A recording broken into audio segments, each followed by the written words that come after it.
Good evening. My name is Adam R. Wood. They call me the Zotmeister, and welcome to the Season 3 premiere of Throwback Thursday. I am going to dive right into one of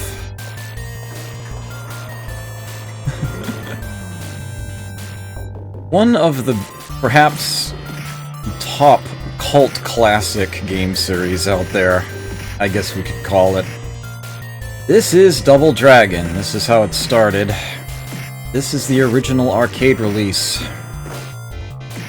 1987 was the year.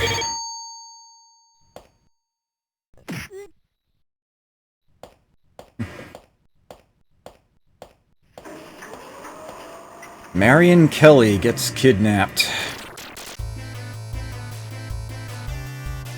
Billy Lee is out to get her back.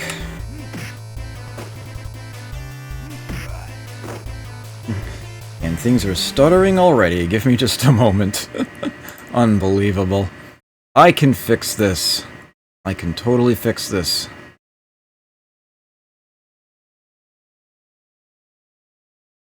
Ugh. Of all the frickin' already. It's happening already. Okay, there we go.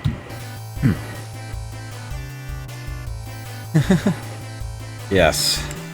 So, this is the seminal beat 'em up. We've got 3 buttons. We've got punch, we've got kick, we've got jump. And we've even got some special moves, so to speak. We hit jump and kick together, and we get this fancy little spin kick. We hit jump and punch together, and we get this backwards elbow punch. We hit punch and kick together, and we get absolutely nothing. Not even a punch or a kick. But yes. That's only the first of the idiosyncrasies in this game. There will be more. Boy, ever will there be more. So, we've got 2 enemies on screen right now, and already you can see things are starting to slow down a bit. Yeah, this game has always been like this. This is not an emulation issue. The actual arcade hardware is like this. It really does slow down that much. Nice touch wanted posters in the wall for 2 of the game's bosses. Now, you can jump kick, and when you do a neutral jump, you can choose which direction you want to kick in. The punch button kicks to the right, and the kick button kicks to the left. That's where they're physically located on the arcade cabinet. Unfortunately, even when you're jumping at an angle, they still take that into account. You have to use the punch button in order to jump kick to the right, and the kick button to jump kick to the left. Hit the wrong one, and you just jump. Yeah. That's actually sort of a holdover to Renegade, which is from the same company. Yes, the Kunio games, well, the first one anyway, came before this. So that was a bit of a holdover there. Enemies can drop weapons.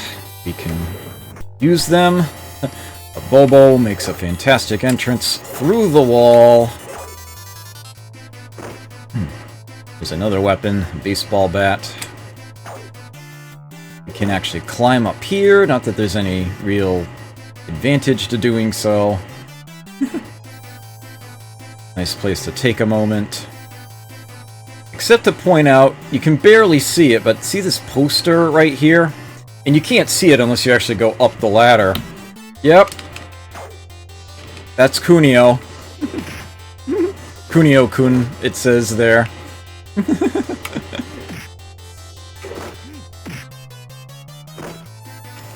Little Easter egg I wanted to show off. Okay, so you're going to see me actually face the enemies with the elbow a lot. I'll be facing away from them and hitting them with this. There's a reason for that. The enemies walk into this a lot. Easily. You can pretty much beat the entire game using only this move. It's really not that hard to learn the timing at all. I've even gone so far as to play Double Dragon on stream before.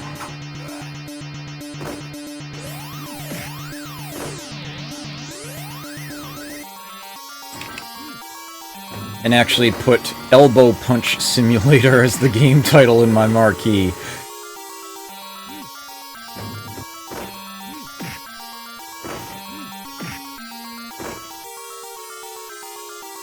This Mr. T wannabe is our first boss.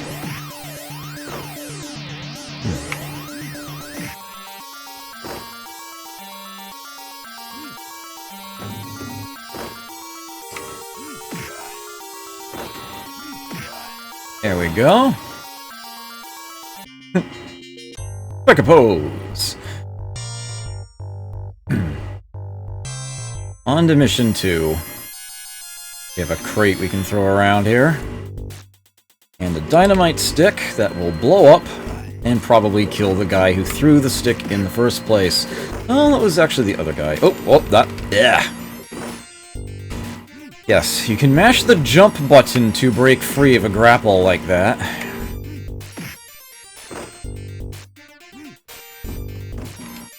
Oh.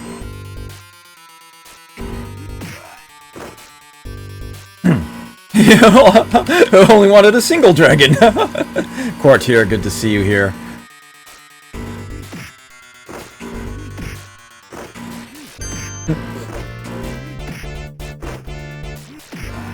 The enemies are very good at ducking a lot of incoming attacks, but not the elbow. It's almost an oversight. Actually, it's probably exactly what it is.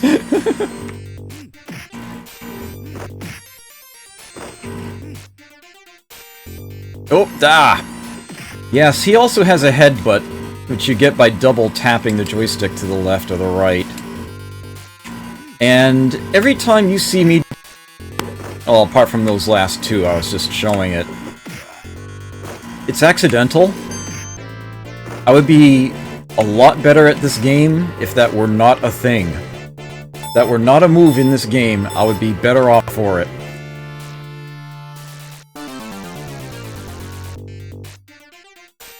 It's like, no, I want to move. That's why I tilted the joystick in the first place.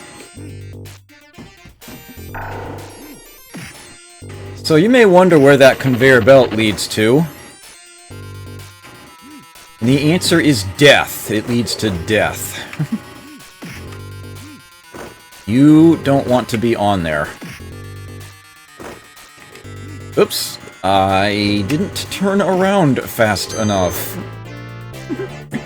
I did not take the game's lag into account.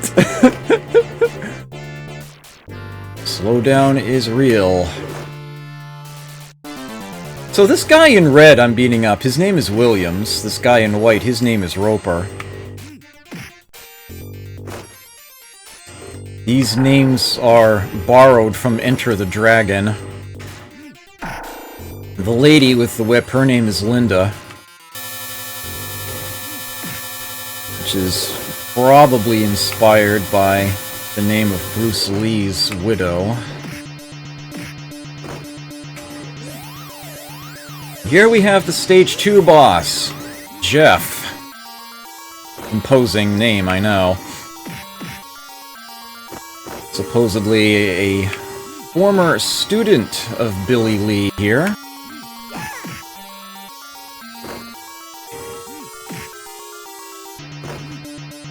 So there's not a whole lot of exposition here in the arcade original, but later games did expand on things. Billy Lee here and his twin brother Jimmy, who would be the player 2 character if there were someone else here at the moment.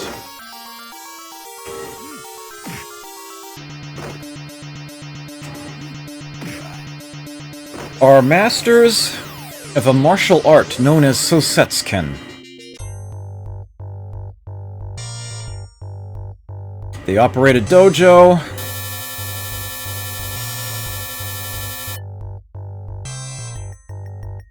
In this post-apocalyptic New York. Hey, Extra Life.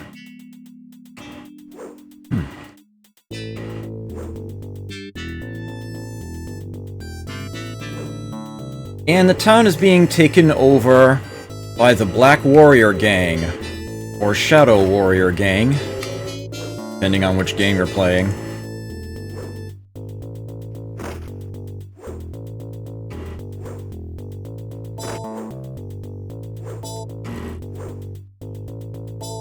In charge of them is one Willie Mackey.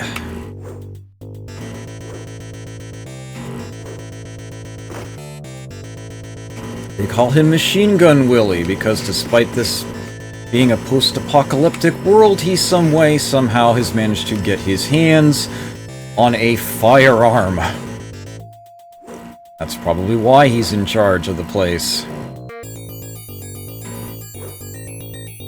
I should mention that if you hit the punch and jump buttons together at the same time, when you're holding a weapon, you don't get an elbow punch. You do immediately swing the weapon behind you. This is a little harder to use than the elbow punch, but can deal more damage. Oof.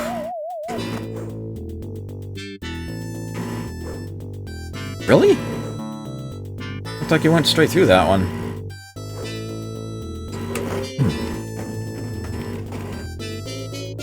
Marion Kelly, apparently supposed to be a police officer, and a student at the Lee Dojo. And Willie basically staked territory by kidnapping her. That's what we saw at the beginning.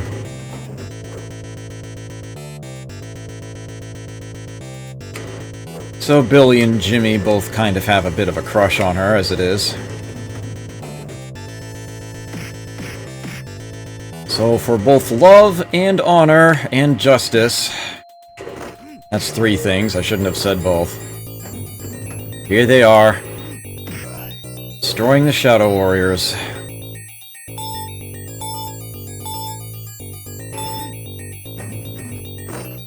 At least trying to. Oh, only one enemy on the screen, it's speeding up.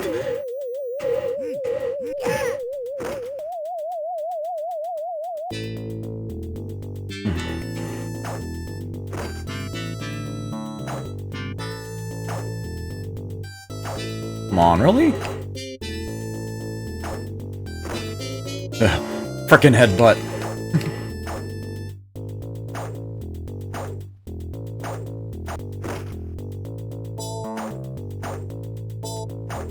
Apparently Billy Lee himself is named after a Jackie Chan character? No, I'm sorry. It is a Bruce Lee character. I think it's Billy Ko. Game of Death, actually. Yes, that's the one. Jackie Chan.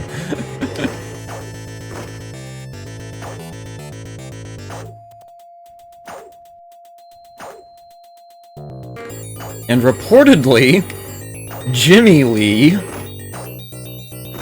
is actually named after musician Jimmy Page. But I don't have confirmation of this.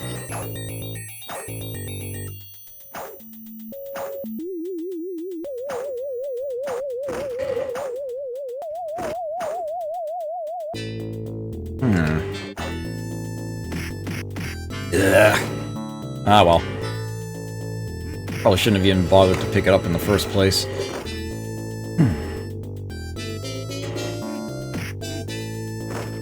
Thieves' knives are one weapons. As in, you use them and they're gone. They also have the tendency to one-shot the enemies. Sciature, thank you for that, host. Greatly appreciate it.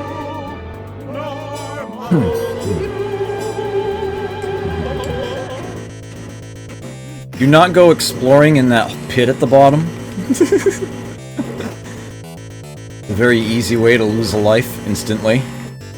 Oh, come on, really?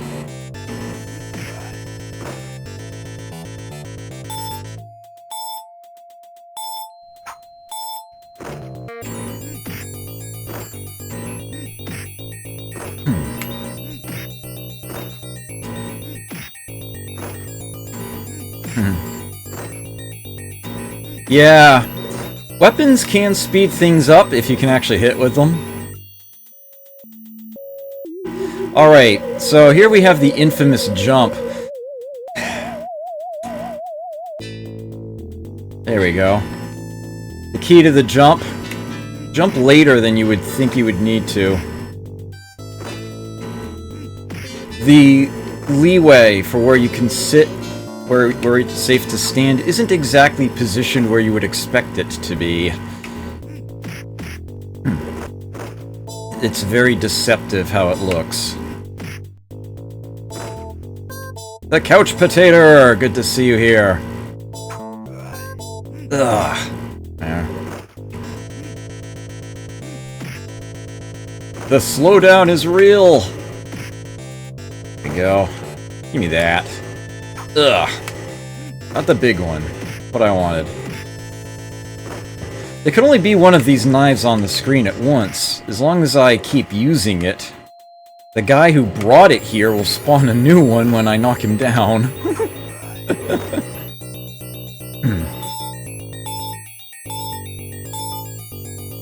Okay. Moving along.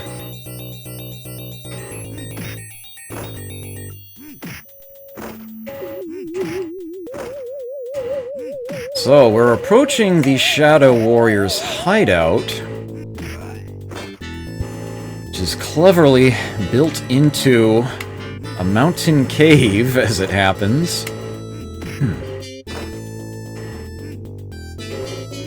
Ooh. You do have to be careful when you hit enemies carrying boulders and oil drums and the like.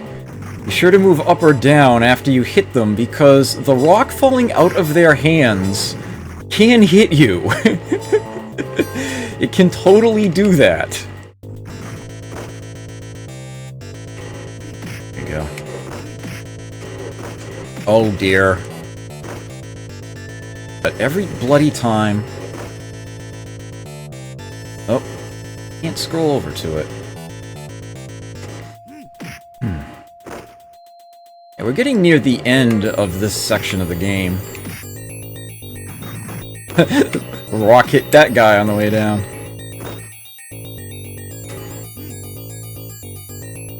There is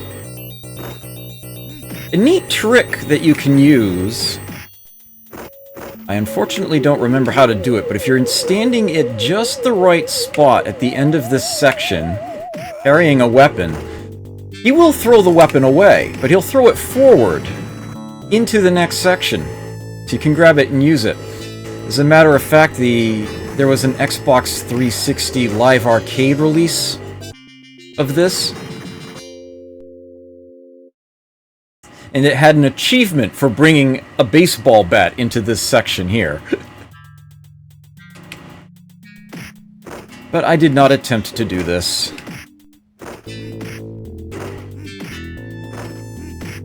Now we have this generic enemy who looks like Jeff. He's very fast, but you see he slows down as he starts taking more damage. Ah. There's another one. And, the next boss is going to be coming up very soon. His proper name is Mibobo. But back in the day, everyone called him the Jolly Green Giant. Nice crescent moon there. Ooh, let's not be near that. Let's make sure that the guy who threw it is near that. Killed himself in one. Oh, that! Oh.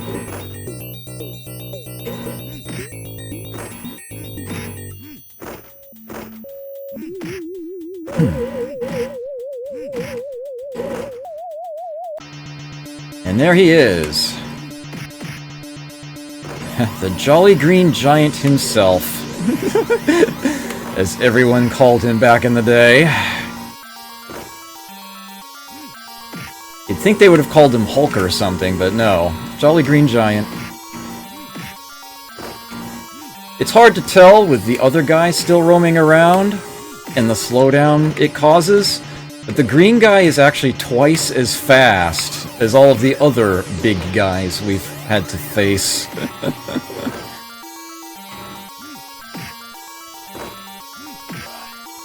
Business. Yeah. And now we get to the Heartbreaker. This wall is completely random. Sometimes it lets you play on, sometimes it doesn't.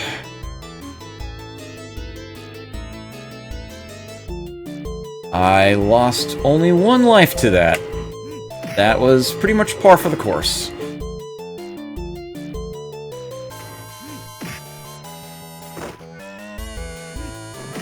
Nice. Wasn't sure if the blast would get him back in there. And now here's another Easter egg that I'm not sure anyone else has ever pointed out anywhere. But that statue holding the spear up there is actually a reference to another Technos game called China Gate. It's in the likeness of a character named Gojo. Oh, ah! Oh, damn it! I dodged too far down. I'm probably getting poked here. No, alright.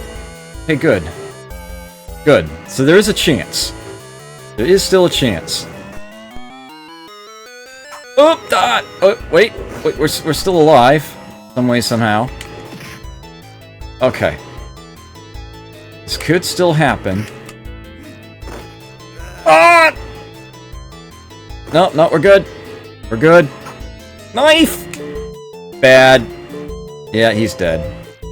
If he's out of life and on the ground, he's dead. Darn. It was close to the end, at least. Ah, what the hey. I'm close enough to the end, I'll just show it off. At least play through the original game in its entirety tonight.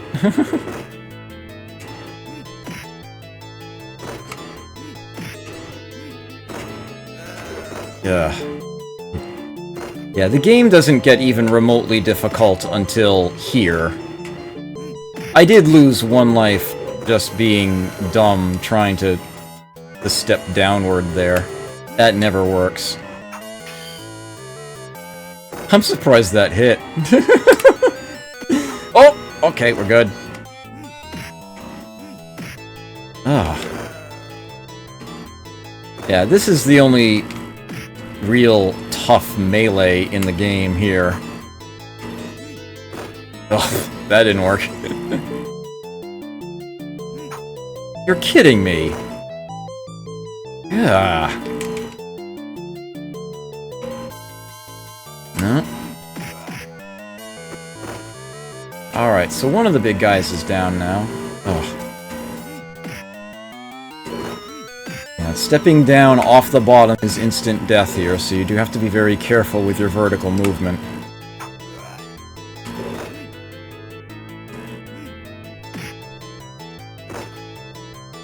There is one thing about this game's ending. I suppose I actually can show it to you. There's Marion.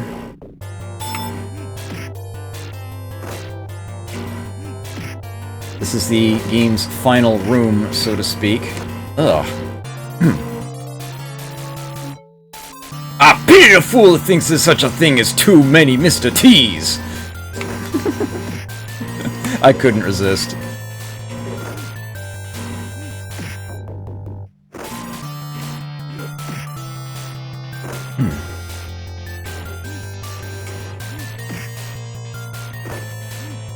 Okay. We'll scroll the screen forward a little bit more here. No, you can't just untie Marion and get out of here.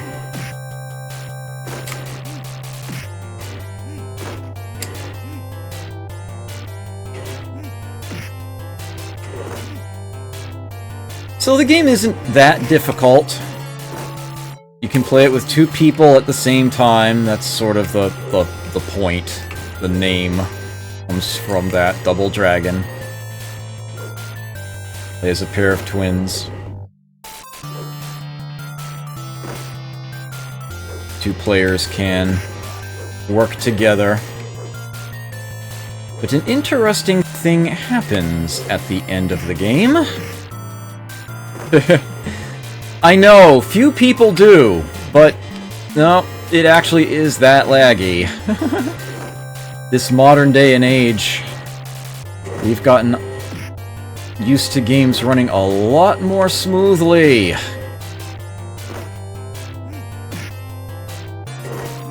really is this bad. I pity the fool that don't eat my cereal.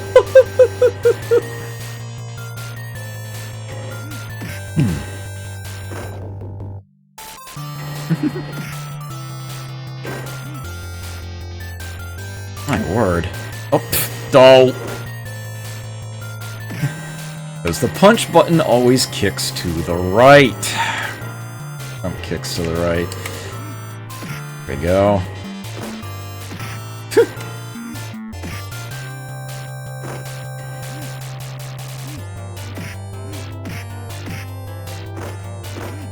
You done yet? Aren't any of you done yet? There we go.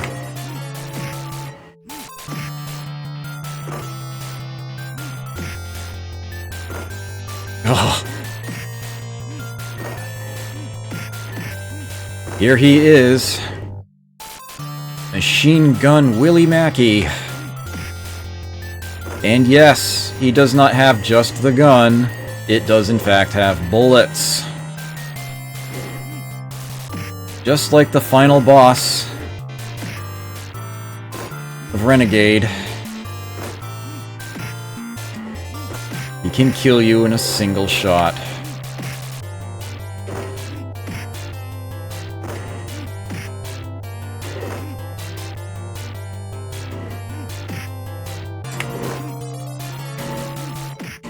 Now, I'm gonna do something silly here. Let's invite player 2 in. Ooh, darn. I am going to have to continue again.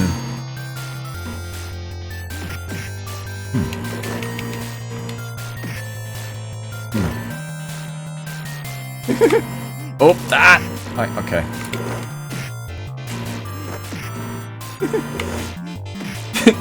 He's just gonna sit there holding that guy. I'm sure I only need to beat Willie. I think everyone else retreats once Willie is down. Oh, he actually let go. Finally ran out of health. There we go. Well, I guess I do have to beat them. No, they're retreating. So the reason I brought in player 2 is that a neat thing happens if you do actually finish this game cooperatively. The game has been beaten. We have won. But we also have 2 guys and 1 girl. So the game puts it into an ersatz versus mode. to determine the true victor. Both players are reduced to 1 life, and they have to fight for it.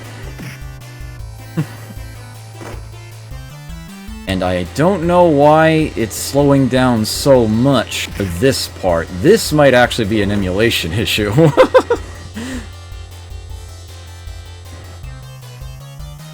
Get a better look at that dragon sign up there. Nope. Where's the jump key?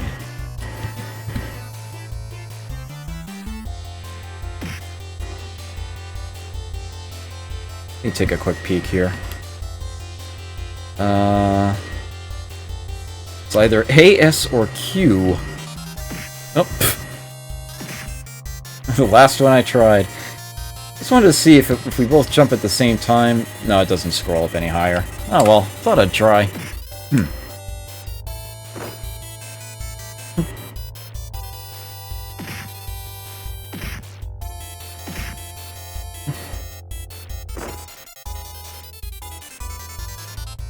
Why is this going so slowly?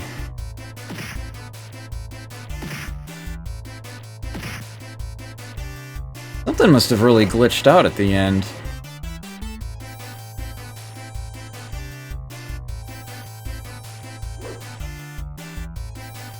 The bat should speed this up.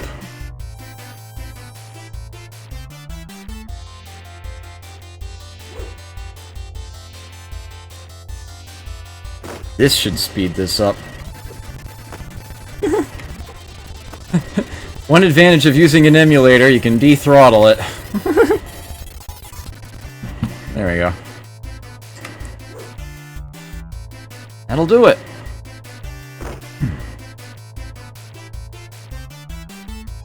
Maybe. Really?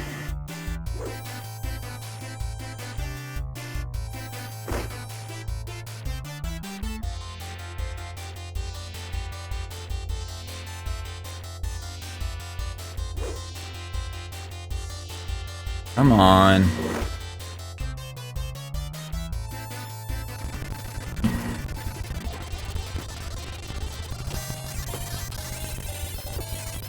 What is going on here? Something is really glitched out. He's not dying. The timer has stopped!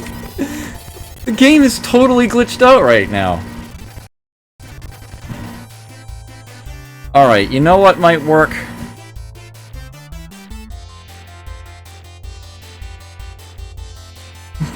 There we go.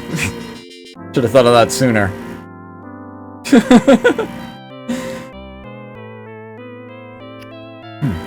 I knew that there was a timer stop glitch in the game, but I didn't remember how to do it.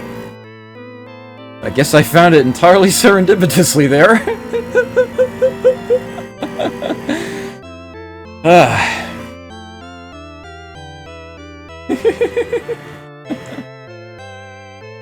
So that's the original Double Dragon. Yeah, I know that there was a big thing in Galaxies at one point when someone discovered there was a way to stop the timer near the end of the first stage, and you can just attack enemies indefinitely for points. People don't actually die.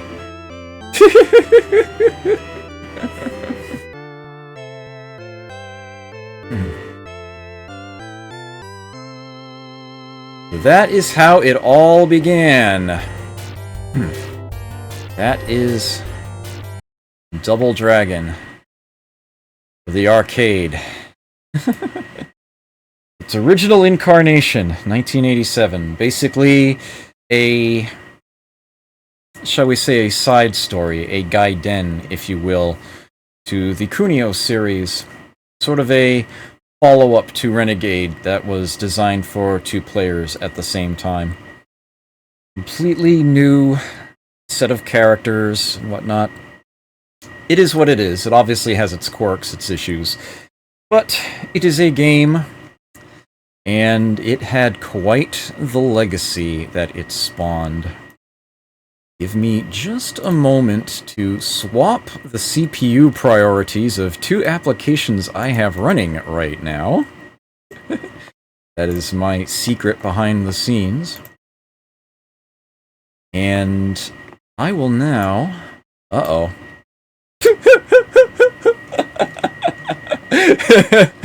No, that's not the approach they took, Courtier. Be kind of funny if they did, but no, they didn't. I am going to play later games in the Double Dragon series, but first, I'm going to play more versions of the original Double Dragon. Just a few. Just a couple, to be specific, as there are probably just as many, if not even more at this point, people who are more familiar with the NES version of Double Dragon than the original arcade release. This came out in June 1988, about a year later, and this game is just as wonky as the arcade version in entirely different ways.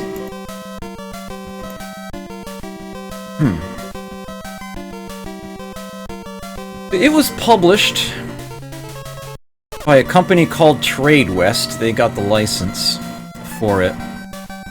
Trade West is actually... I forget which end is which. They have the same parent company as the arcade company Leland. It was actually not that long ago that I learned that those two companies were related. Trade West was essentially their the home game division. Leland did arcade titles. Oh, really? Wow. Why is this not listening to me? There we go. For some strange reason, you have to press select to get to the main screen here. Although, actually, I should double check to make sure that there isn't something... No, that's... Alright, I've got the proper buttons set, so that ain't it.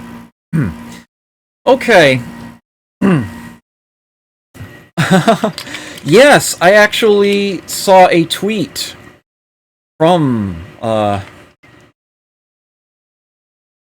Yeah, I did in fact hear that Box Ghost is there, yes.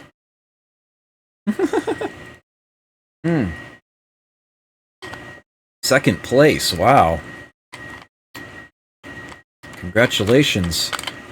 Congratulations to Box Ghost. It just so happens that I am wearing a Shadow Fist t-shirt at the moment. I didn't have any Double Dragon clothing. I figured this was the closest thing I had. Yeah, so... There is... Obviously, you can see one player and two player here. And they're two separate modes. Now, whatever reason... I'm guessing due to time concerns or whatnot... And this game, as you will see, is extremely wonky in some ways. The main story mode cannot be played with two people simultaneously. This is arguably the entire reason that Double Dragon existed in the first place, and is definitely the reason it is named as such, so it kind of makes you wonder why they would bother. But what they did do was instead include a Mode B. Mode A is the main story. It does say there's a two-player version of it. You take turns.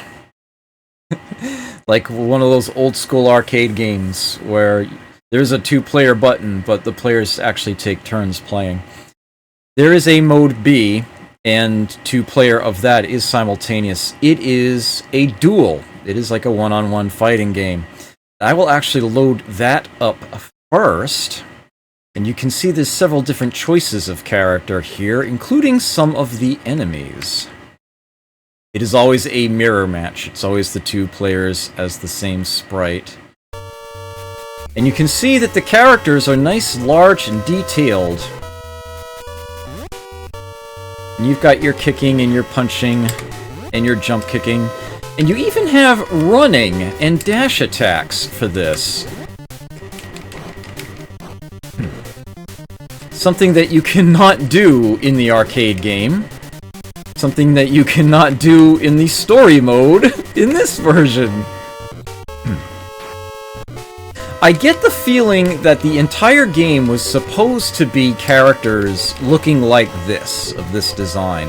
But be it for technical limitations or timing restrictions, it did not actually happen, as I will be showing you in a moment after I beat down the CPU Linda here. The health that the fighters have actually varies depending on the opponent that you choose.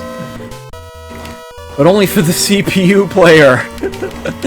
The player always has the same amount of health to start with, 5 bars. If you're up against a CPU Abubol, yeah, it's an uphill climb.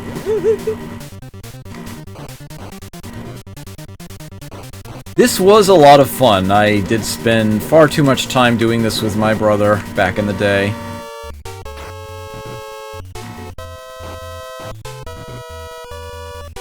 There's no real challenge to beating the CPU, but it's fun for a quick match. I do actually want to fire up one other match of this real quick, although I'm not going to play it all the way out. Oh, tournaments for this. Oh, wow. Yes, one at a time, Dragon. That would be correct, Chesentar. I am going to fire this up one more time. A, I love the music.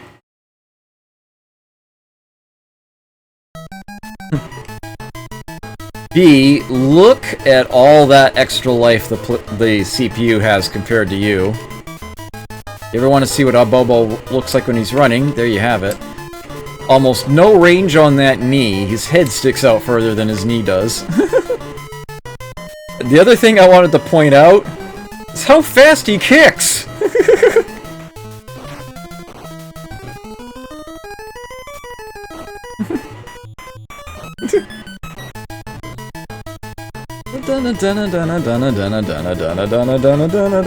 Alright, I'll reset that now. Alright. Yes, these are the sprites that you will see for the actual game here. These tiny little things. In comparison. Yeah. So they did an interesting thing here. First off, the NES controller only has 2 buttons. So you've got a punch and a kick. You do have a headbutt still, unfortunately. You can jump, but you can't jump kick. Yet. In fact, you don't have any other moves. Below that health bar you see in the bottom left corner is a heart and some numbers. This actually has an experience system. Some numbers? It's 1 number, Adam. It's 3 digits. Every attack you hit the enemy with, you gain more. And once you break 1,000, you gain another heart, and new moves become available to you.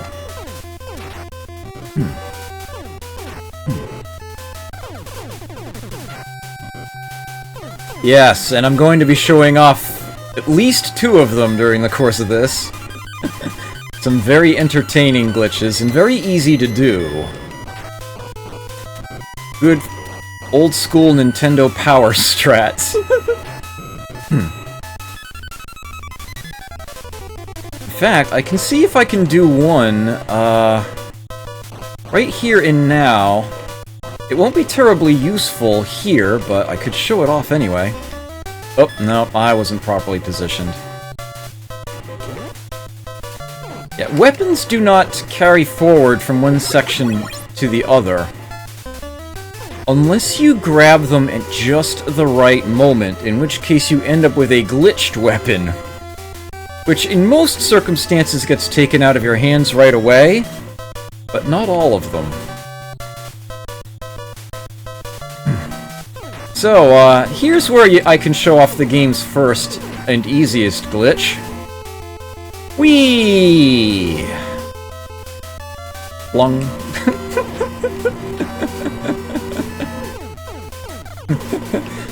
Whee! Flung. It is as simple as moving against this wall and then holding up. Just don't go all the way up off the top of the screen, because then you soft lock it. All you have to do is tap left and you're right back on the ground again. It's that simple. It was Nintendo Power way back in the day. So what that second heart allows me to do is knock down attacks. If I hit an enemy enough, they get stunned, and you can see I'm now doing a little bit of a hook kick there to knock them down. Similarly, I have an uppercut with the punch button that will do much the same thing.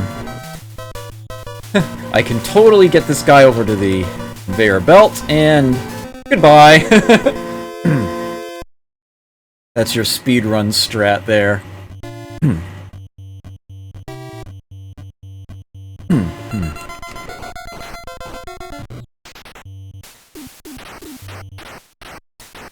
Uppercut. Knockdown. I have a box here that reads TJC, unless we throw it in the other direction, in which case it's mirror imaged. It's just one of those funny little things I like to point out.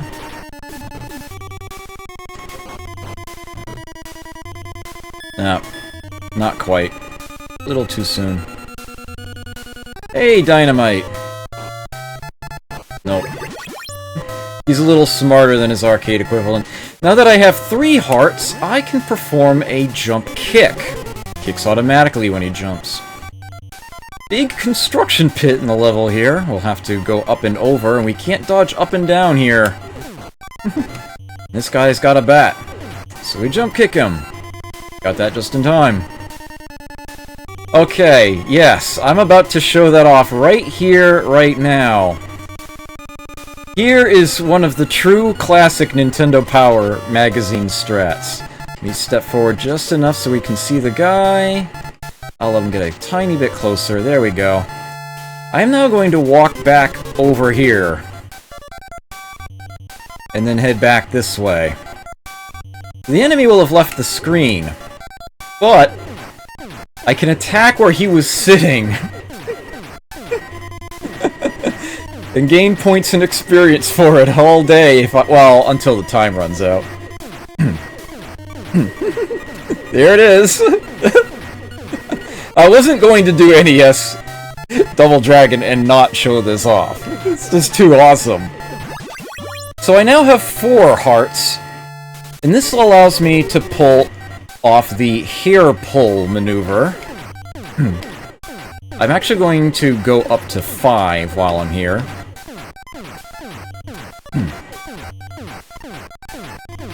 The bat, I get 25 a blow. It does not take long at all. I could max it out here if I really wanted to. It wouldn't even take that long. And with 5 hearts, I can perform a sit-on punch, Kunio style.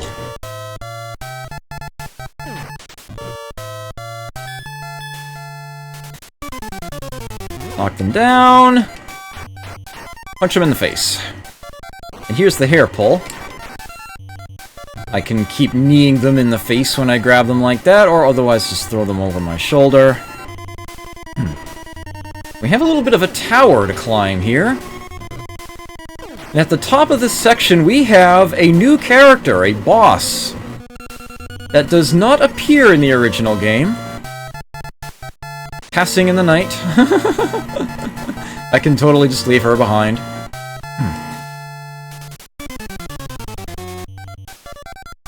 This guy's called Chin Tai Mei, I do believe. Kung Fu Master. There is no equivalent of him in the arcade release. And he's actually still alive, because he landed on the lower platform. And he's more than a little confused by this. He will not come up here back to get me. I'm going to have to come down to meet him. Bye. If he was just a little bit closer, I could have just thrown him far off the edge. Another speedrun strat. Your jump kicks can totally stop the knives. I love this little aerial clash here. One of my favorite things to do in this game. Dolt! We had the same idea. That's enough out of you. This is the first section of the game where I'm genuinely concerned about running out of life at one point in it. So I do try to be careful here, not take any hits. He is going to have too much health to sit on. See, he'll throw you off. So I've gotten his health down a bit more. There we go. Oof. Every now and then he gets tricky like that. He was the boss of the last stage, but now all of a sudden, hello, we're fighting two of them at once. Nope, he's still too strong for that. There we go.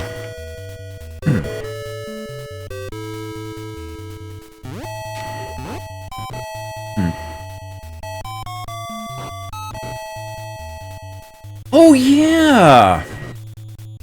You know, I've seen that too. There's a way that you can basically hit him and he falls down through the wall. I've seen some speedrunners do that.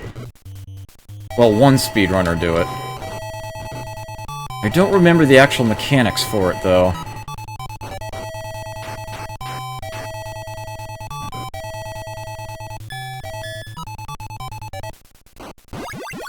That's one I probably won't be showing off, unfortunately. Yep, they couldn't resist. The jump is still here. Here you want to jump a little bit early, really.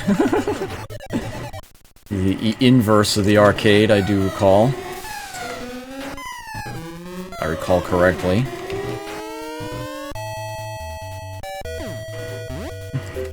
Knocked one guy into the drink.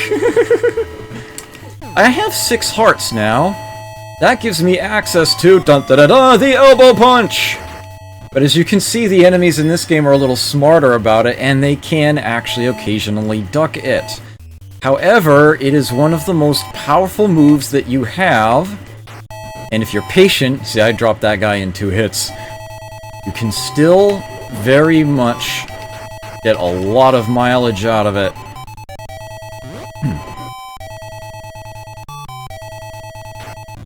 Ropers are always able to be hit with the sit-on punch. All you have to do is knock them down.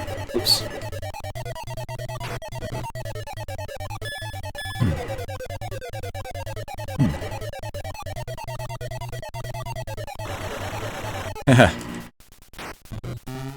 Nobody broke through the wall in the first stage. Disappointing, right? Well, here you go. There are 2 of them.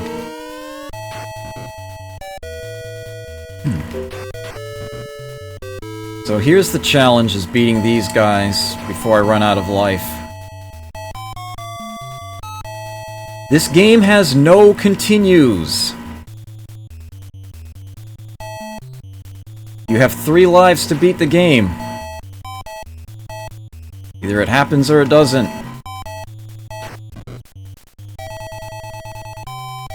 I will only be attempting it once.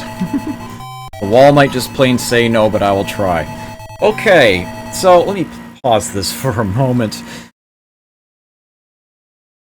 This is where the game reminds you that it is an NES game, because it always has to have something extra, something to explore, something to get lost in. This is the guide dang it moment of the game. If you walk to the right here, you will find yourself back at the beginning of this stage. The same amount of life, still. All the enemies will have respawned, the timer will not have restarted, and the level will just keep looping indefinitely. What you need to do is go up into here. And you are now inside the cave. These... oh, frickin' headbutt! These stalactites are completely random. Looks like they're gonna be relatively friendly here. You lose a quarter of your life each time you get hit by one. Your health does recover to full every time you change scenes like that. And there will be more times for that. And we have these annoying moving platforms to cross. If we fall down below, we have to fight some ropers with a boulder that they can throw around. And then we find ourselves back at the start of the level, despite the fact that we have dropped down a couple screens. I make no attempt to explain this. Instead, we need to go across to here. We've got a couple chins to fight. And no leeway for moving up and down. So timing of attacks, and more than a little luck, is crucial here. Oops, that's alright. As long as he's done. There we go. And once again, if we go to the right from here, we're back at the beginning of this section. We need to go in the door once more. We're now in a blue cave. Got some Williams throwing dynamite around that you can't dodge up or down away from. I should mention that although it is dynamite, ostensibly with a fuse, it totally blows up on impact. You gotta watch where you're stepping. Safest way to handle these boulders bouncing up from behind? Whee! You take no damage from the fall. Alright, you do not want to fall in any of these pits! Come on! They're instant death. I can't believe that just happened. Game once again trying to tell me I did not press both buttons at the same time. There we go. A tiny bit of... Well, one of them actually hit. Damn. There are no rocks here, there are no pits below, but I like to walk off the cliff anyway. And here's me Bobo. Ugh. Damn it. I'm taking way too much damage here. 4 well-timed elbow punches will drop them. Or yes, if you can manage to lure them all the way to the left. Ugh, come on. You can actually glitch them through the wall. And yes, once again, beginning of the section, if you move to the right, you have to go up into the door. This will be the last section of the stage. There's a number of Lindas we have to defeat. We're fine. There's a floor down there. There's a door right below us. That's how we get out of here. It's not much of a maze. It will open once they've all been beaten. There's no actual boss to this stage, so to speak. Once we're through that door, that's the end of the mission. Dark Zoma, good to see you here.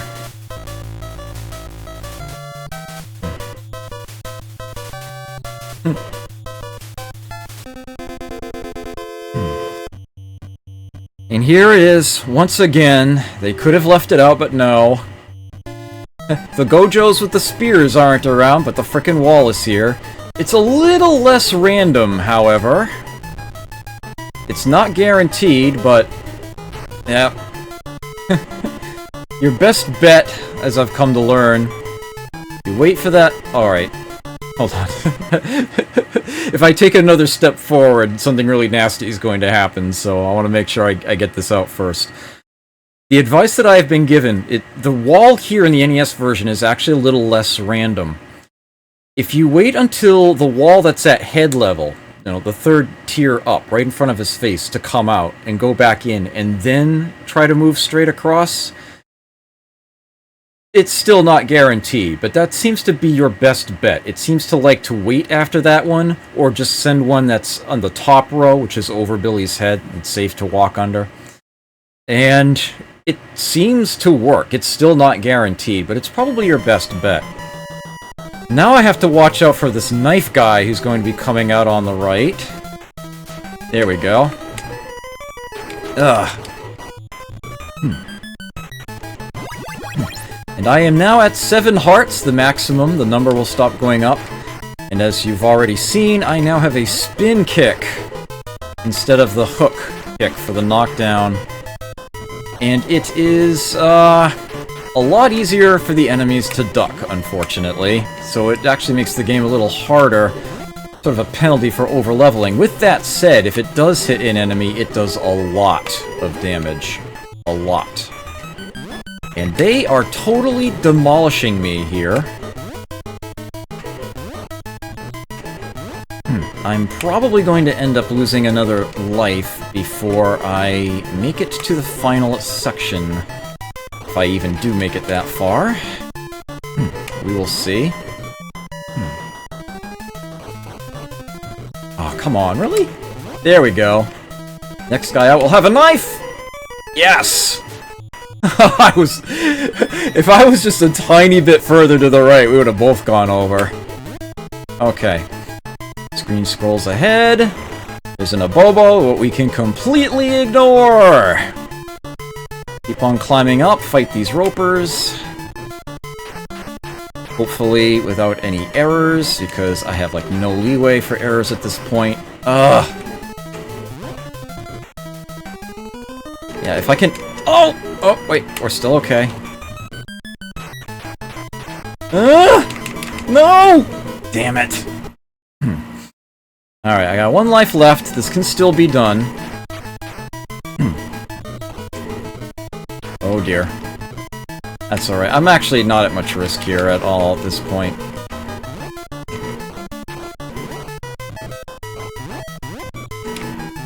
Because I'm going to once again get a full health recovery after these guys are beaten. I can just kind of mash my way through these guys. Sorta doesn't matter. There are quite a few of them, to be fair. Ugh.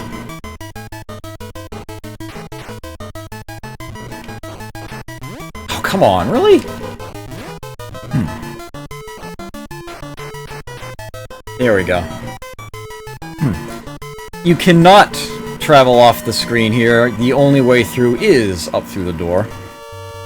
We have one more little maze-like section before we get to the final segment. I have been having great difficulty in this area lately. Hopefully I don't die here. Oh.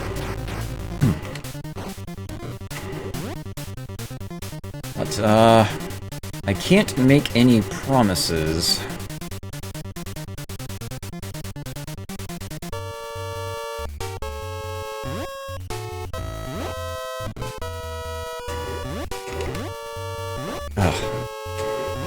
Uh-oh. Platform! Okay, thank you. Whew. This is where I needed to be anyway. Wait for it to go all the way up to the top. Okay. Ladder here.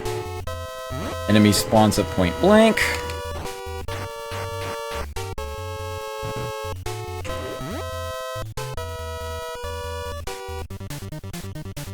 Hey. There we go. More platform. Have to be careful not to be too close when you jump. You can go right over it. Okay. Final section. Nice jackal head there. Once again, you do not want to step off the bottom. There'll be no more opportunities to recover life. This has to get me all the way through the final boss. Which is not Willy. Willy is here. I do have to try to beat him. But, as sort of an homage, a nod to the arcade game, they give you one additional boss to fight. A clone of yourself.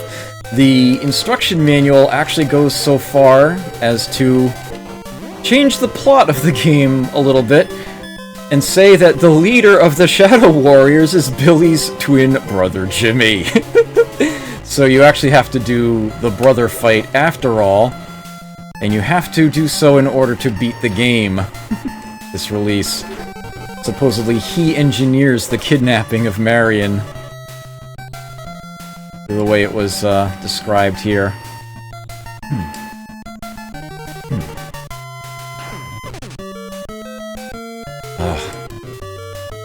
In the same sort of hit-and-run tactics with the elbow. Now there is one potential additional glitch that I can show here, which allows you to bring a weapon against the final bosses.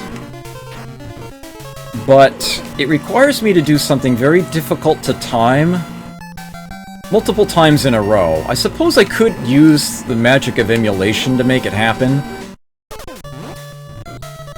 but I'm not actually going to try to manipulate things, because I've got a genuine run going here.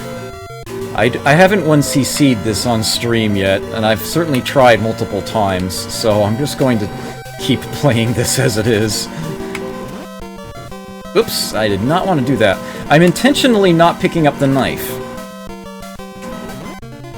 Kinda wish the enemies would stop picking it up. Although I can try to guard it.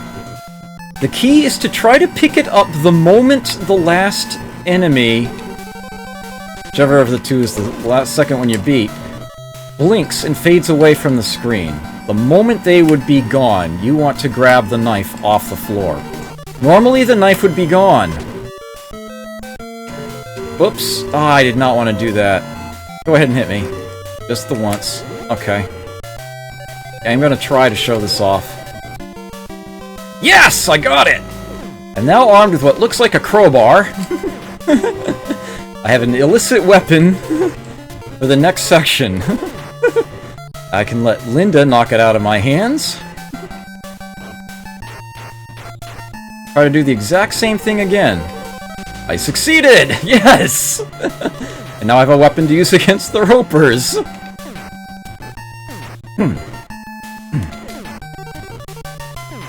I'm so glad I managed to pull this off. If I can do it...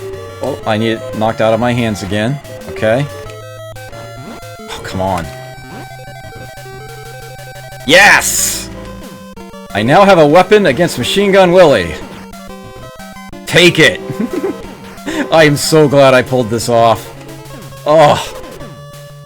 I had no idea if I was going to actually succeed in showing this off or not. Because you have to get it timed... Oh, damn it. Oh, well. Yeah. You have to time it just right 3 times in a row. Yeah. Theoretically, you could have him knock it out of your hands. And pick it up again at just the right time to have it against Jimmy. Good luck with that, because he's more likely to shoot you and kill you in one shot than he is to swing his gun and knock it out of your hands. But it is theoretically possible. I am so glad I managed to show that off. Yeah, I didn't win, but I am very, very happy with that. That was sort of the real objective, was to have a shot at showing that off. So glad I managed to make that happen. Each of these 3 glitches that I showed off during the course of this game, by the way, were all in Nintendo Power magazine back in the day. each of them. Just happened to remember them all. Good stuff. Good, fun stuff. Okay, so I am actually going to show off one more version of the original Double Dragon for you all. There are quite a few editions of it. I want to say the original Double Dragon was on at least 15 different platforms back in the day. At least. I haven't actually counted. But I'm going to show you one platform that you probably would never have expected it to be available for. I mean, this is 1988, you know, this was an NES game. The great video game crash was back in '83, right? Well, guess what? A year later, 1989,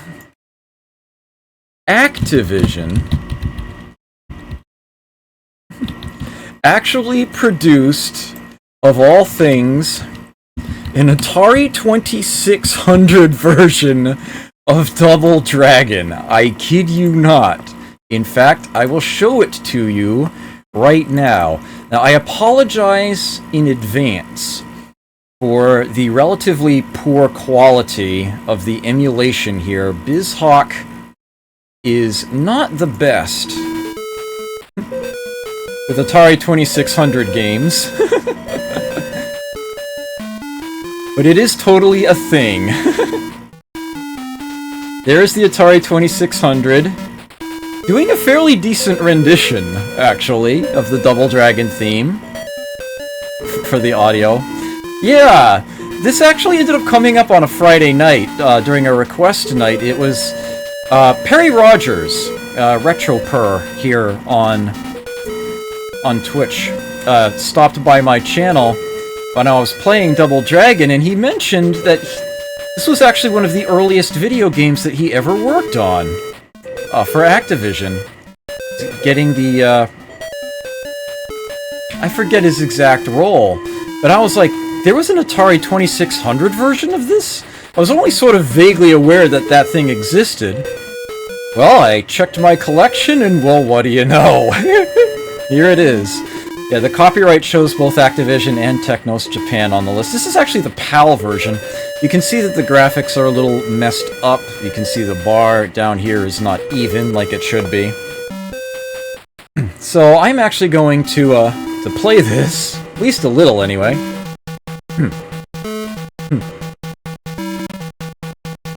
So here we have our guy.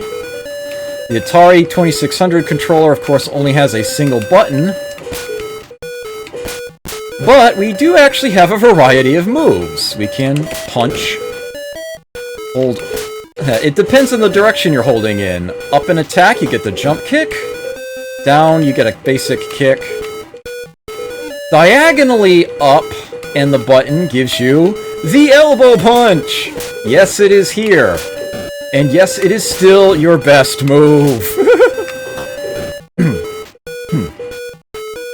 You do, in fact, only face 2 enemies on a screen, and it does flip. You have to walk forward. And indeed, only 1 enemy actually challenges you at a time. But, yeah, they made the AI pretty decent. You actually can play this with 2 players simultaneously. That is one thing this actually has over the NES version. In order to handle the hardware limitations, what it does is player 1 is actually confined to the top half of the screen, player 2 is confined to the bottom half, and it's basically each has their own enemy to deal with. But still, it's a thing! It works! You can totally do that.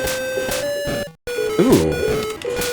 And as you can see, this is by far the hardest of the 3 Double Dragon versions I have shown you. The enemies are boss tier from the very beginning. You definitely have to learn it. You definitely have to learn it. But, yeah, I wanted to show that this was a thing that exists. And it's surprisingly playable for what it is, and it is quite challenging. Very, very impressive. Yeah, I'm going to take this moment to mention perhaps a bit more about what I'm going to be going through the remainder of this night. It is definitely going to be the Double Dragon series that I'm going to be going over. I have just done all of the original versions of the original Double Dragon that I'm going to be handling for now. And I'm going to move on to Double Dragon 2 The Revenge in a moment. I'm going to be doing 2 versions of that. I am going to be touching on quite a few games in the Double Dragon series, and even sort of some side cameos. But I figured I should mention, and now's I figure a good time as any to do so, that there are a number of games that I am not going to be playing. Some due to time restrictions, and some due to they just not being worth it. I'm not going to be playing any of the original Game Boy Double Dragon titles.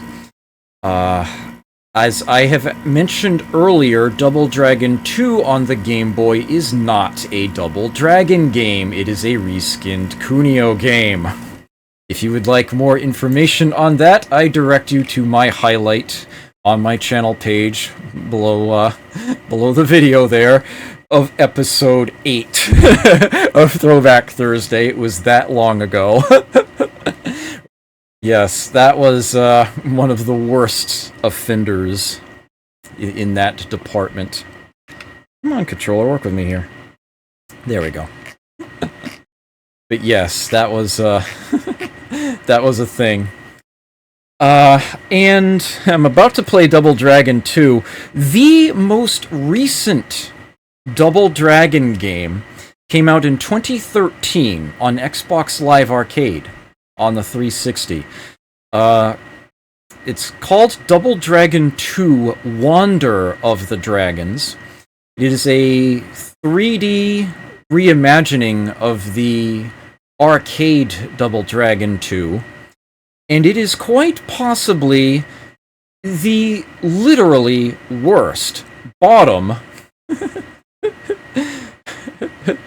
1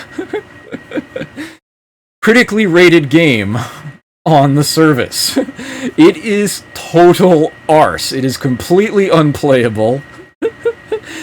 I hated the demo after 10 seconds. The game is just atrocious. I will not be playing that.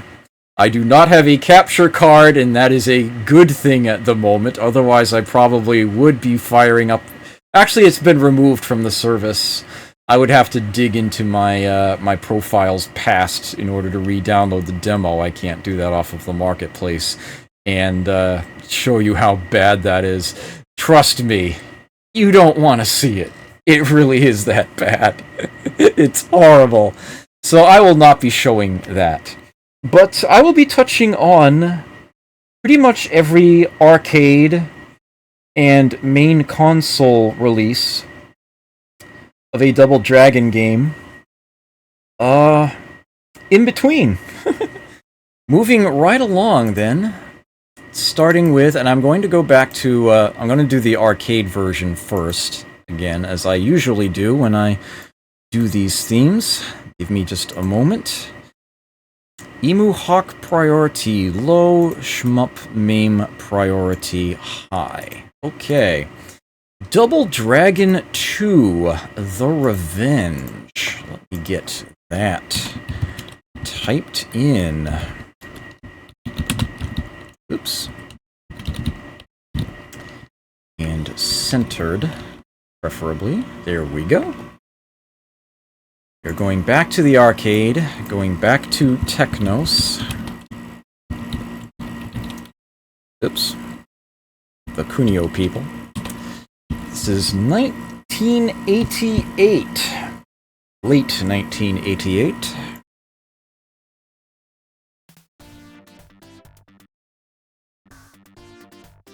Let me make that not so stretchy. Here we go. And you can't see it at all. I will fix that. There you go.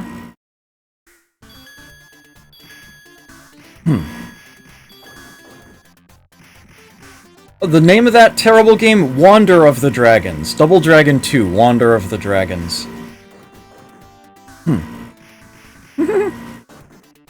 As a kid, you traded Legend of Kage NES for a Kunio Game Boy cart. You made an excellent trade, sir. Could I elaborate on what details made the XBLA game so bad? It is in the controls. It is in the play. It is something that, if you are holding the controller and you are playing the game yourself, you would not need it described to you at all. It takes literally 10 seconds. It's like, this game is bad. This game is completely unplayable. Yeah, it's how that ever managed to get released is completely beyond me.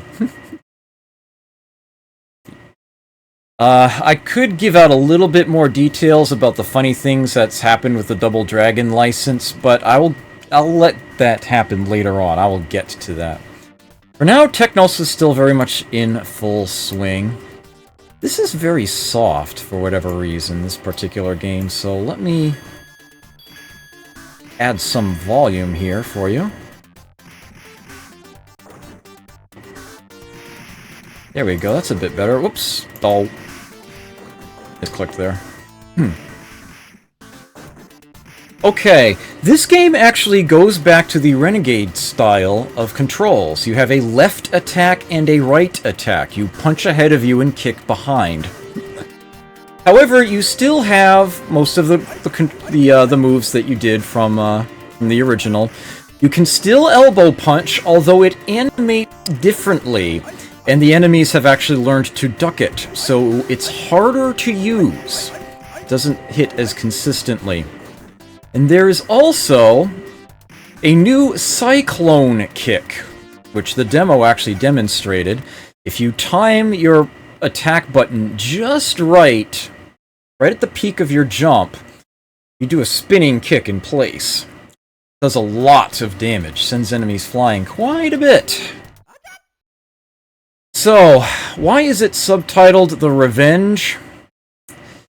Yeah. Willie, some way, somehow, is still alive. He's managed to put scraps of his gang back together again. He even found his gun, and he is not screwing around. He's not trying to mess with the Lee twins anymore. He wants payback, and he wants the iconic start of Double Dragon, where they punch out Marion. He just guns her down this time.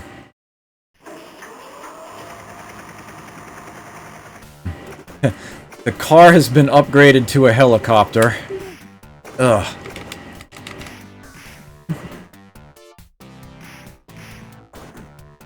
Yes, this time it's serious. Oops. You can see right away that slowdown is not nearly as much of a thing in this game. It generally runs quite a bit faster, and slowdown doesn't occur until there's decidedly more enemies on screen. So that technical issue has been dealt with. There's the hurricane kick. Unfortunately, it didn't hit anybody. Oops, I kicked too soon for it there. There we go. That's how you do it.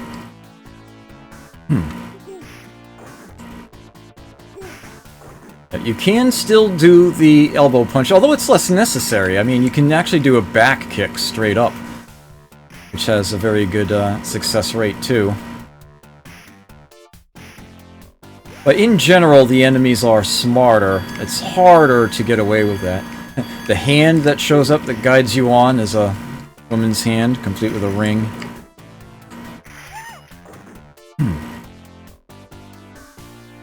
Like what you did with the place, Billy.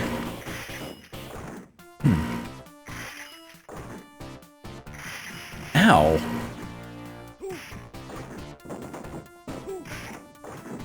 Yeah, the enemy appearances have been updated.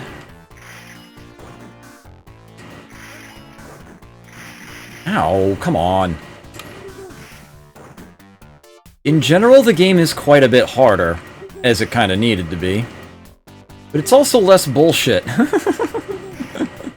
Thankfully, that's also totally a thing. Yeah. Yes.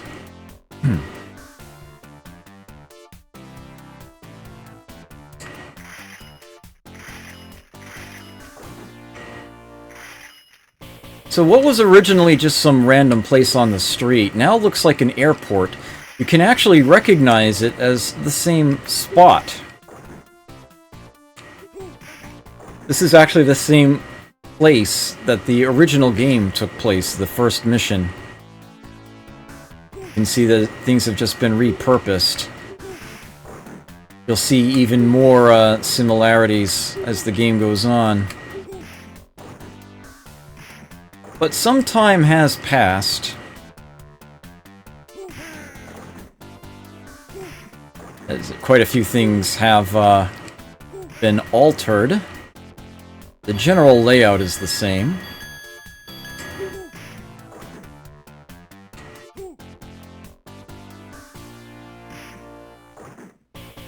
The weapons are a lot more useful.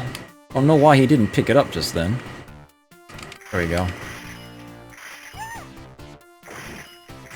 Oh. It's starting to slow down a little here.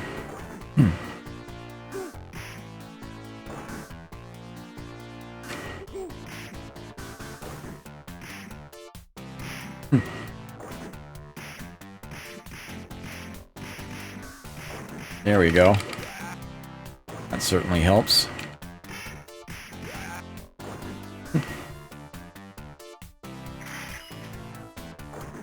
A feeling she was packing. Ugh.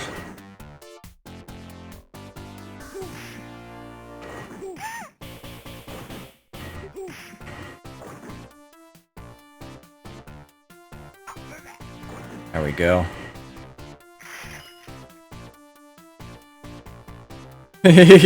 Yeah.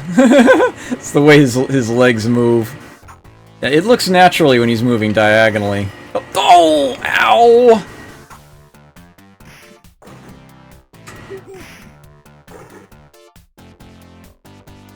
He won't spawn another knife as long as there's still one on the screen.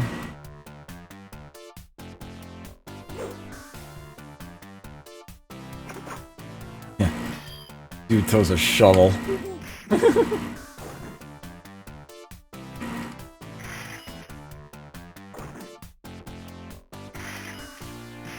Oh, really? Damn. Whoa, that was a close call. Give me that. Gotcha.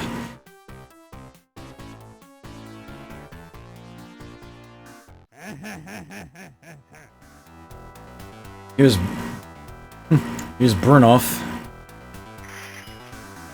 New boss.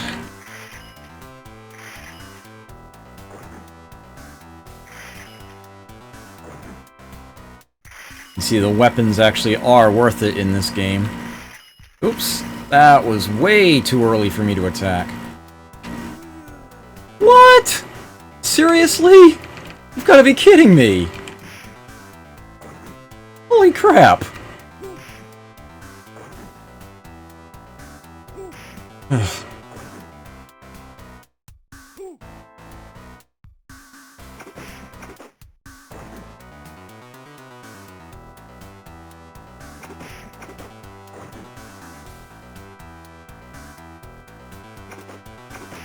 Yes.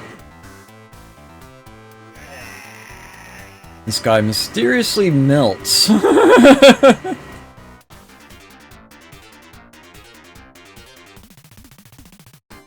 Indeed, I did run out of time. More than a little shocked by that, actually.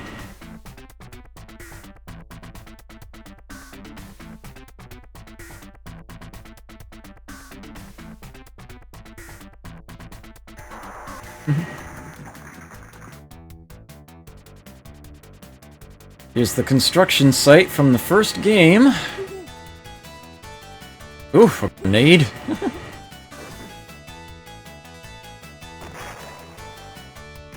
A wrecking ball. Ooh.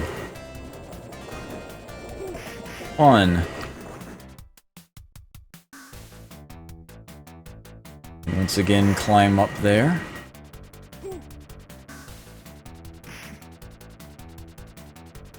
Come on. There we go. Nope, that was not a cyclone kick. Yeah, Bobo was wearing a wig. Yeah. Alright to me. Ugh. Bullseye. Yeah, you can actually kick the larger things in this game. You can in the original Double Dragon too. The oil cans, the boxes, the boulders. Those can actually be kicked.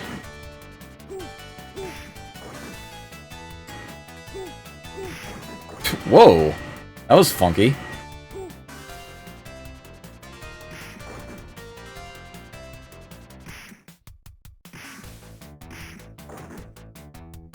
You cannot sit on the enemies in the arcade game. Not in the original, not here.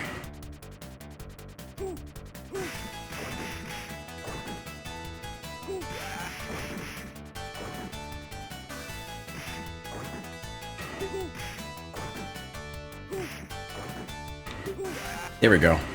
Gotcha.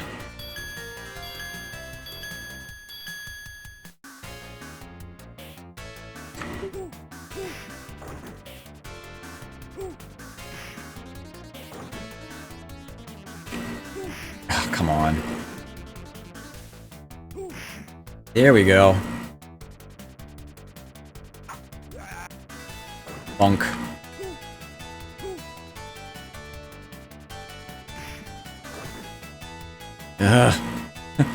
It is starting to slow down around here.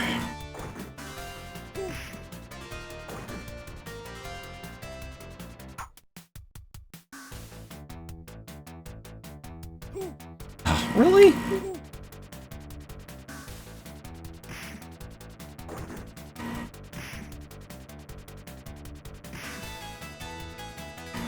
Billy Lee, master of attacking people behind him. In front of himself, not nearly so much.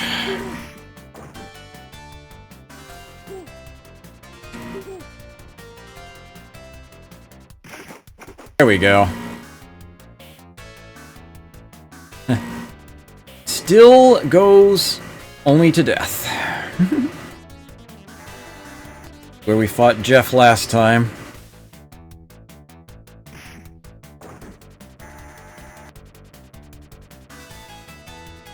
Ooh.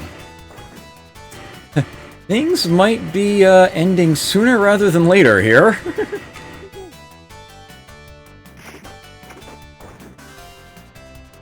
I could, theoretically, if I get myself positioned just right compared to the enemies, where I can knock enemies into that gap. Onto or even just straight up past that conveyor. Uh-oh. Get off of there. Okay. Oh, he's down. Ah. Oh well. I don't actually feel a strong compulsion to continue to play this game out.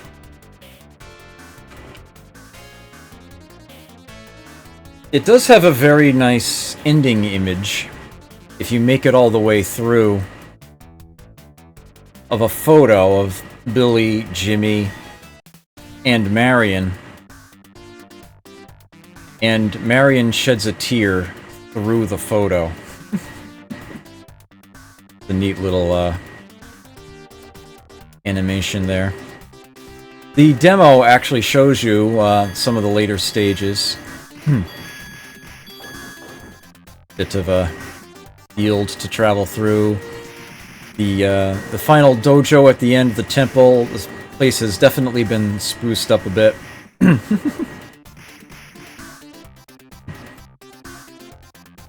But it'll show up in just a moment, actually.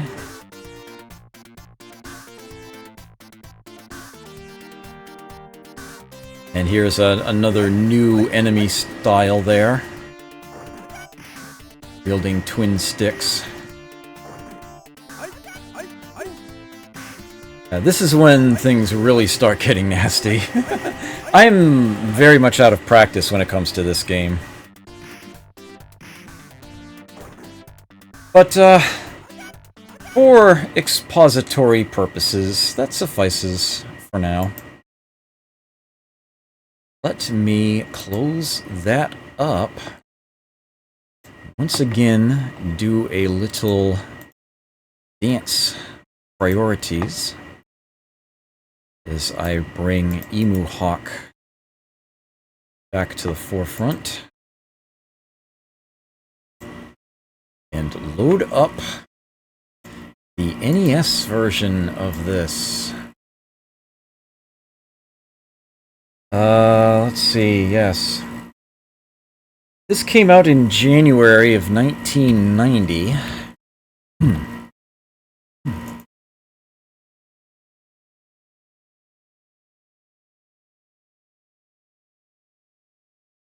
Here it is.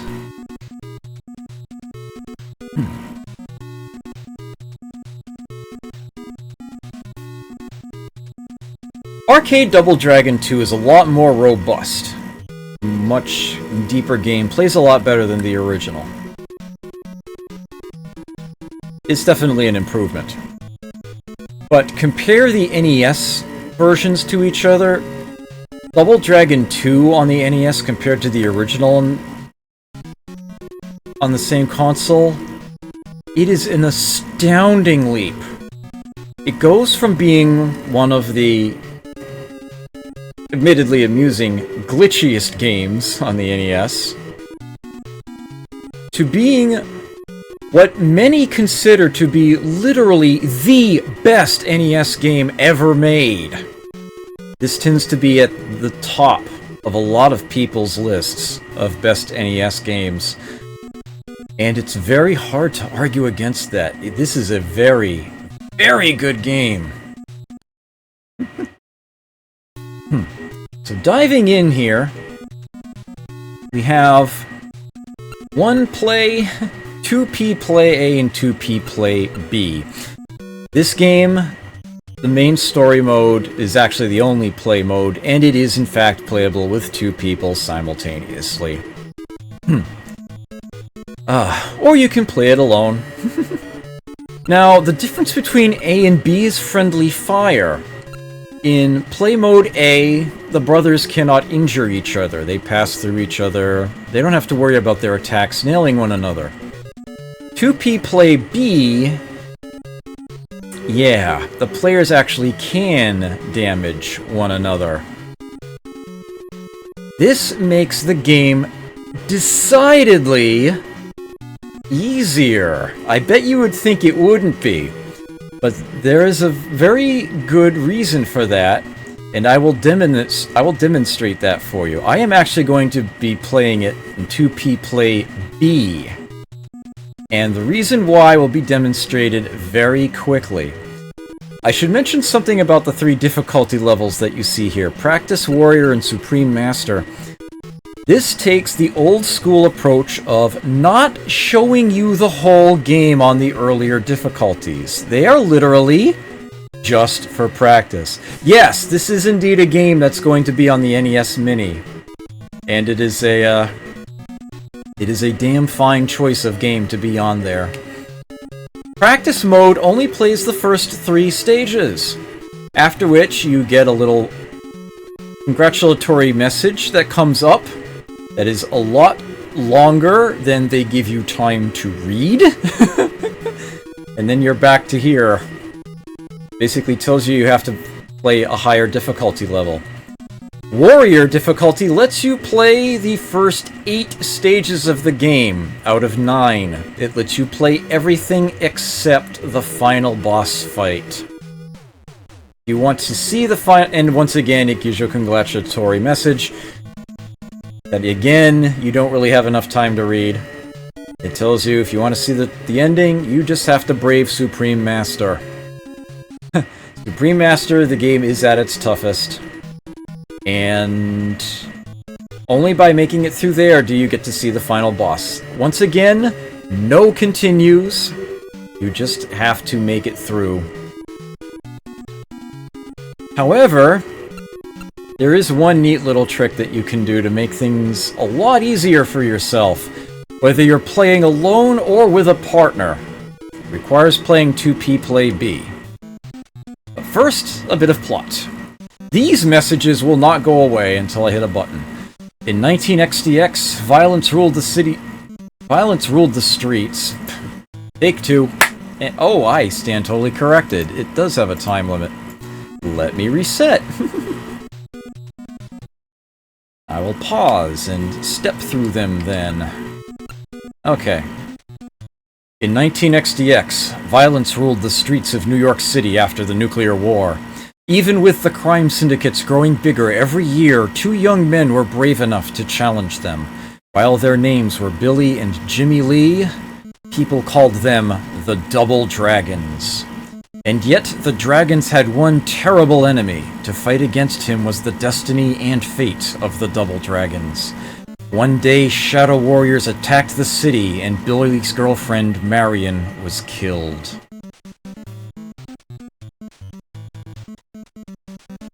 The Double Dragons swore to avenge her death! Let's go, Double Dragons.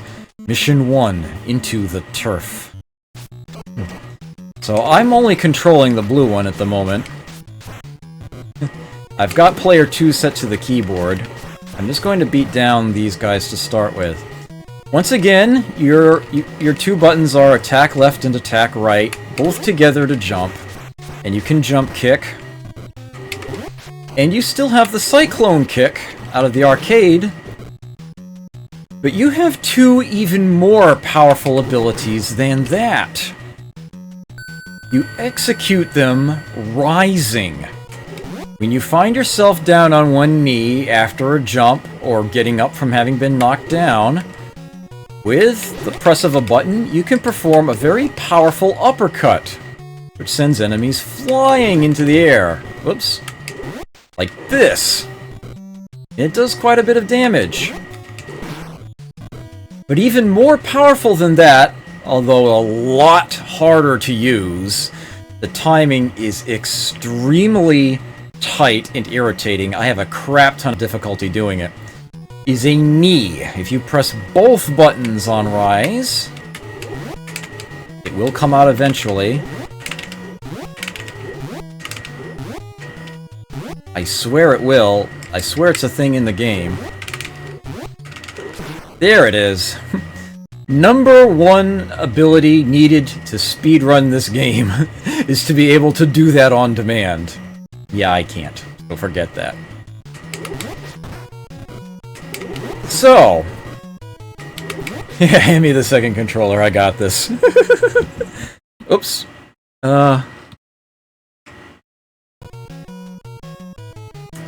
Where is it? Oh yeah, here we go. Point. Okay. So, here's the thing. Here is the trick that makes the friendly fire mode easier to play. We each started the game with 3 lives in reserve. As he went down to 2, I went up to 4. When you take out the other player, you gain an extra life. If you are playing with 2 people, the way you take advantage of this is that if someone is about to die, if they are running out of life, you have their partner kill them. You can basically bring each other back up to full health between every single segment just by killing each other in turn. You'll trade the lives back and you end up back at full health again.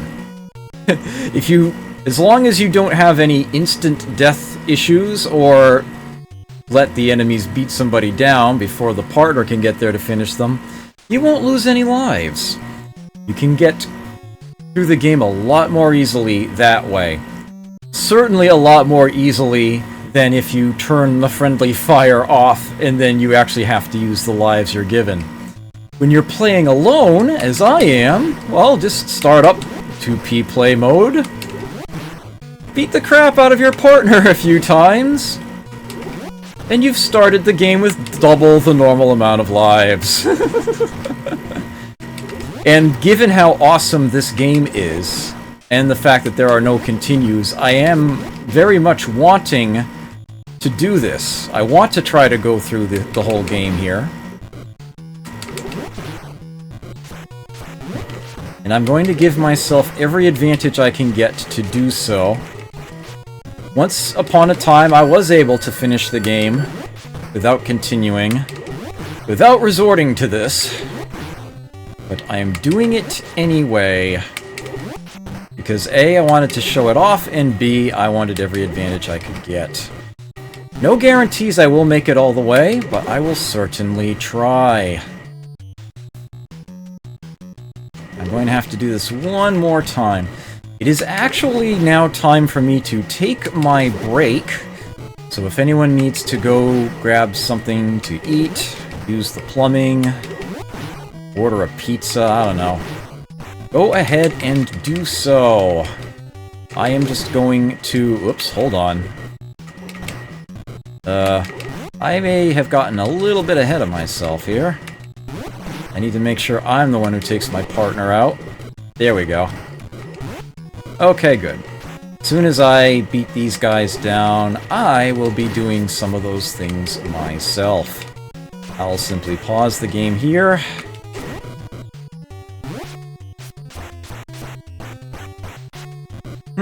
There we go. No, you can't glitch the wall. And the hand is in fact pointing up. Yeah, you don't have to scroll the screen that far forward. You need to go up that ladder. I will do so in a bit. Right.